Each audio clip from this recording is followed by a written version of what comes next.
ले जाए। Crystal field theory आज हम लोग पढ़ेंगे। इसे दिया था एच बेथे एंड बी ब्लैक ने। हम लोग का जो वैलेंस बॉन्ड थ्योरी था उसमें जो भी ड्रॉबैक हैं उसको इन्होंने सॉल्व किया है। इन्हें इसे शॉर्ट फॉर्म हम लोग बोल सकते हैं CFT, क्रिस्टल फील्ड थ्योरी। अब क्रिस्टल फील्ड थ्योरी क्या कहता है यहाँ देखते हैं हम लोग। पहला पॉइंट है कि जो मेटल आयन और लिगेंड हैं वो उनके बीच में जो इंट्रैक्शन है वो एक इलेक्ट्रोस्टैटिक इंट्रैक्शन होता है। जैसे आयनों के बीच में होता है, पॉजिटिव और निगेटिव आयन जैसे बिहेव करते हैं उसी तरह हम लोग का मेटल आयन और लिगेंड बिहेव करेगा। क्योंकि VBT क्या बताया था, VBT बताया था कि मेटल और लिगेंड के ऑर्बिटल ओवरलैप करते हैं। तो यहाँ क्रिस्टल फील्ड थ्योरी ने इसे पूरी तरह से कट कर दिया। इन्होंने इलेक्ट्रोस्टैटिक फोर्स ऑफ अट्रैक्शन की बात की, यानी हम लोग का जो मेटल होगा वो पॉजिटिव चार्ज की तरह बिहेव करेगा और ligand as a negative charge, इनके बीच में अट्रैक्शन इलेक्ट्रोस्टैटिक होता है। दूसरा point, ligand are treated as negative point charges. हमें पता है कि जो लिगेंड होता है वो न्यूट्रल भी होता है, जैसे वाटर है, अमोनिया है, और निगेटिव चार्ज तो लिगेंड पे होता ही भी है, इस तरह का कोई लिगेंड। तो ये हम लिगेंड हमेशा चाहे न्यूट्रल हो चाहे निगेटिव चार्ज हो वो निगेटिव पॉइंट चार्ज की तरह ही बिहेव करना चाहिए। जैसे हमारे पास मेटल आयन है कोई, जैसे ले लें हम आयरन Fe2+, कोई निगेटिव आयन लिगेंड आया तो इलेक्ट्रोस्टैटिक फोर्स लगेगा ही, क्योंकि इसमें निगेटिव है इसमें पॉजिटिव है। लेकिन अगर लिगेंड हम लोग का न्यूट्रल आ गया जैसे वाटर या अमोनिया तो उसमें हम लोग का निगेटिव चार्ज कहाँ से आएगा। तो इसके लिए हम लोग देखेंगे कि न्यूट्रल मॉलिक्यूल के पास भी अपना डाइपोल मोमेंट होता है, यानी हम लोग का जो वाटर है उसमें भी एक नेगेटिव और एक पॉजिटिव पोल होंगे। जो पॉजिटिव पोल होता है यानी H+ और OH-, यानी हम लोग का जो माइनस वाला है वो इंट्रैक्ट होगा पॉजिटिव मेटल की तरफ, यानी इसमें भी क्या होगा, इलेक्ट्रोस्टैटिक इंट्रैक्शन हो गया। तीसरा पॉइंट यहाँ पर थोड़ा सा लंबा है, इसको देखते हैं। In the free metal atom और ion all d orbital have the same energy, यानी कहने का मतलब जो d ऑर्बिटल हैं मेटल के पास अगर होंगे वो फ्री स्टेट में, यानी भी उसके साथ कोई लिगेंड कंबाइंड नहीं हुआ है तो उसके सभी ऑर्बिटल की एनर्जी बराबर होती है। d ऑर्बिटल हमको पता है 5 तरह के होते हैं।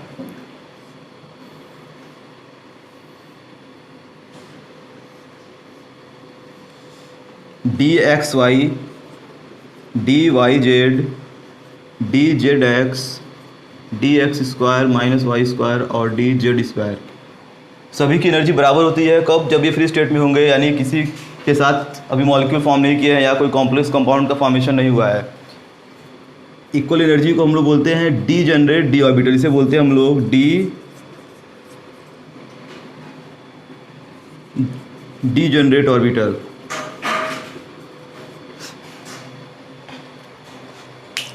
इनकी एनर्जी बराबर रहेगी। जैसे ही ये लिगेंड के साथ कॉम्प्लेक्स का फॉर्मेशन करते हैं इनकी डिजनरेसी क्या होती है, डिस्ट्रॉयड हो जाती है। यानी जैसे ही कोई लिगेंड इनके पास आएगा और कॉम्प्लेक्स कंपाउंड बनाएगा तो ये बराबर एनर्जी तब नहीं रह जाएगी, वो क्या करेगा, स्प्लिट हो जाता है। और वो स्प्लिटिंग का कारण क्या है, इनका शेप भी है और लिगेंड का भी शेप है। तो हम लोग इसका शेप भी देख लेते हैं।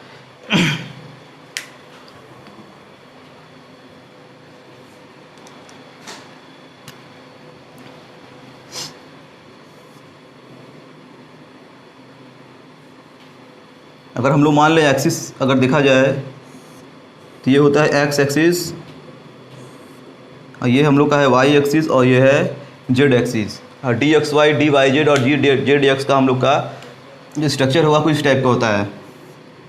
x और y तो हम लोग बनाते हैं x और y एक्सिस, तो इसके लोब कुछ इस तरह से रहते हैं। इसी प्रकार से हम लोग का y और z एक्सिस के बीच में और z और x एक्सिस के बीच में,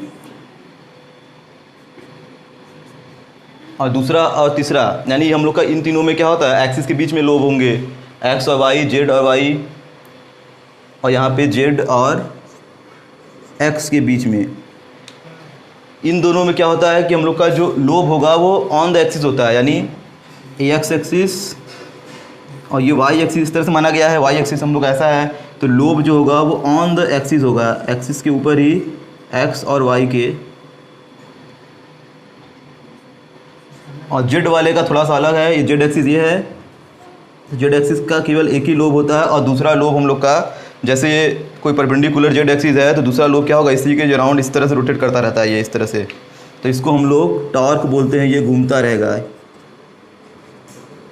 ये हमारे 5 d ऑर्बिटल हैं और पांचों की एनर्जी बराबर होगी जब ये फ्री स्टेट में रहता है। जैसे ही लिगेंड आएगा ये ऑर्बिटल स्प्लिट कर जाते हैं, तो लिगेंड हम लोग का जो मेटल के साथ अटैच होगा उसमें भी हम लोग का जो कॉम्प्लेक्स बनता है उसके नंबर के अकॉर्डिंग, लिगेंड के नंबर के अकॉर्डिंग हम लोग का कॉम्प्लेक्स जो होता है वो 2-3 तरह का बनता है। जैसे मेटल के साथ अगर 6 लिगेंड जुड़े हुए हैं जिसे ऑक्टाहाइड्रल कॉम्प्लेक्स बोलेंगे, मेटल के साथ अगर 4 लिगेंड जुड़े हैं तो टेट्राहाइड्रल बोलेंगे।